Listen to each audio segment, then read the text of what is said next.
Friends, today in this video we are going to learn about a terrifying truth that will send shivers down your spine.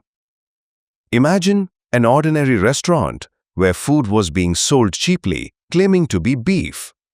But when the gruesome secret behind it was exposed, not only the restaurant's customers, but the entire city was stunned. Unbeknownst to the customers, they were being fed human bones and pieces of flesh. And the real shock came later when the police arrested the shop owner, and what came out from inside will make your hair stand on end. To know this thrilling yet real story, watch the video till the end. If this video touches your heart, then give it a like, and if you're new to our channel, subscribe and click the bell icon, because today's story is beyond your imagination. Let's start. At the end of a narrow alley in Faisalabad, Punjab, Pakistan, was Mumtaz Begum's Kofta house. It wasn't a glamorous shop, a tin roof, an old wooden signboard, everything was ordinary. Yet the shop was never empty. The smoke from the bubbling broth in the big pot and the tempting aroma of beef kofta seemed to magically draw in passers-by. Mumtaz Begum, a cheerful woman of about 50, was the owner of this shop. She always had a thin scarf on her shoulder and a soft tone in her voice. Even when tired, she wouldn't show fatigue to her guests, always speaking affectionately. Beside her was her only 14-year-old son, Arman. Everyone unanimously praised the taste of Mumtaz Appa's kofta. They would say, Mumtaz Appa's kofta has a completely different texture and the broth has a unique fragrance. Mumtaz Begum would just smile and keep the mystery alive, saying, "There's only one secret, cooking with love." However, behind her smile, there was a suppressed unease that she wouldn't let anyone notice. For some time, a supplier named Jawad had been providing meat at a much lower price than the market rate. Every 2 or 3 days, he would arrive in the early morning with black polythene bags. In the post-COVID era, the price of beef had risen significantly, so it would have been difficult for her to run the shop without buying meat at this lower price. But sometimes, when opening the bags, a strange, intense raw smell would hit her nose. Although it would dissipate with the smell of spices when cooked, it would make her feel uneasy.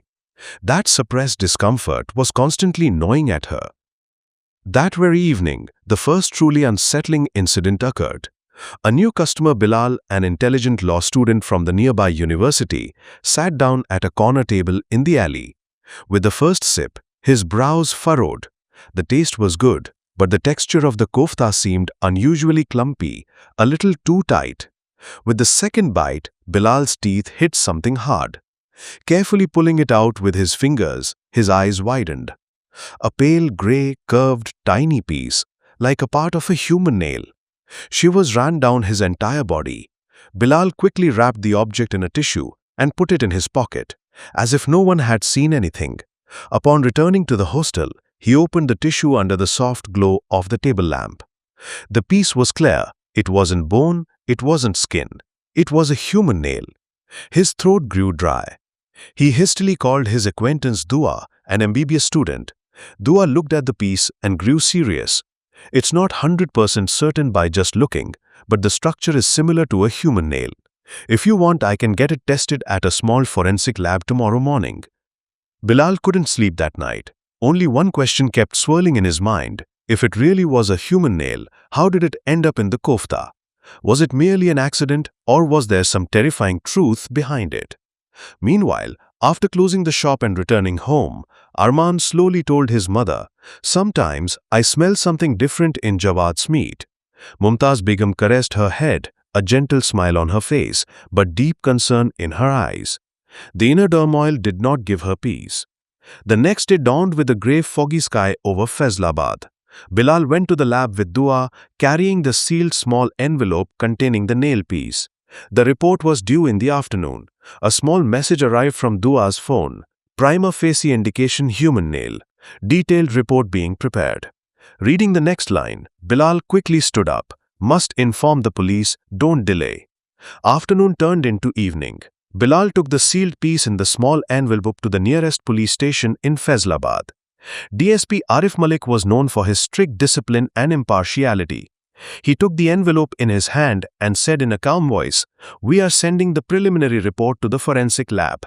Before that, the location must be sealed so that evidence is not destroyed." Just before evening descended, a police jeep stopped in front of Mumtaz Begum's kofta house. Samples of the large pot in the kitchen, the broth, the raw meat, even the black polythene bags Jawad had delivered in the morning were all packed in separate sealed packets. A yellow seal, under investigation, was hung on the shop door. Whispers immediately spread in the alley. "Did you hear? There's a problem with the meat?" Someone gasped. "We ate it only yesterday." Sitting at the police station that night, Mumtaz Begum gave her statement. "For the last month, I have been buying meat at a low price from a boy named Jawad. I sometimes smelled an odd raw smell when opening the bag." Arif Malik took Jawad's description. The next morning, a call came from forensics.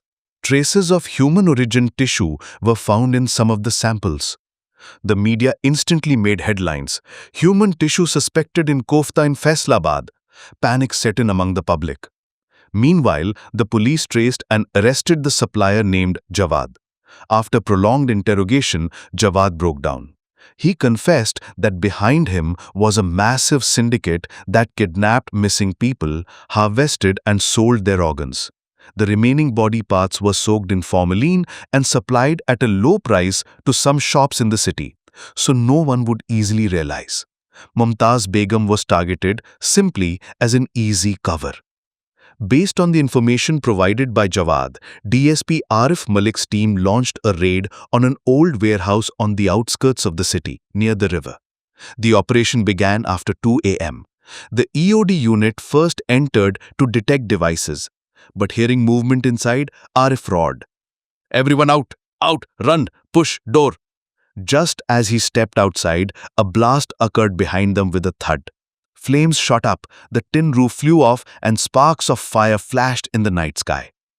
A large part of the mountain of evidence inside the shed was consumed by the fire. Arif clenched his teeth and only said one thing: they were prepared. The fire was extinguished towards dawn. Broken tin, burnt boxes, and a few intact sealed packets. The forensic team that managed to recover these, crossing the fire line, are now the main pillars of the investigation. In the media briefing, Arif said in a controlled voice, "We have suffered damage in the explosion, but some critical evidence has been recovered. 2 suspects have been arrested. Mumtaz Begum is our witness, not a suspect. Keep this message clear." It was officially announced that Mumtaz Begum was innocent, a victim. The people in the alley fell silent. Those who had once cursed her came and said, "Appa, forgive us." Mumtaz Begum's eyes welled up. "I just want no other mother to suffer such humiliation." Arman stood with his chest puffed out. Today his mother's name was cleared. On the other hand, the police department officially thanked Bilal. His brave step uncovered the real face of this syndicate. Finally, in a major court verdict, Jawad and the key players of his syndicate were sentenced to life imprisonment. The judge's voice pronounced, "Selling human beings as animal meat is as forbidden in the eyes of Islam as it is a heinous crime against humanity." The alley in Faisalabad was crowded again. Mumtaz Begum's shop was glimmering with a new signboard, "Halal Kofta House." Inside, there was a new light in the mother's eyes and a proud smile on the son's face. And only one message was floating in the air outside: no matter how late, the truth is victorious one day. The story of today's terrifying yet real incident ends here. Friends, we request you to always be vigilant against such inhuman crimes and keep your eyes and ears open to know the truth. If you liked the video, please give it a like, share it. And if you are new, subscribe to the channel and click the bell icon so you don't miss more thrilling stories in the future. See you again in the next video. Allah Hafiz.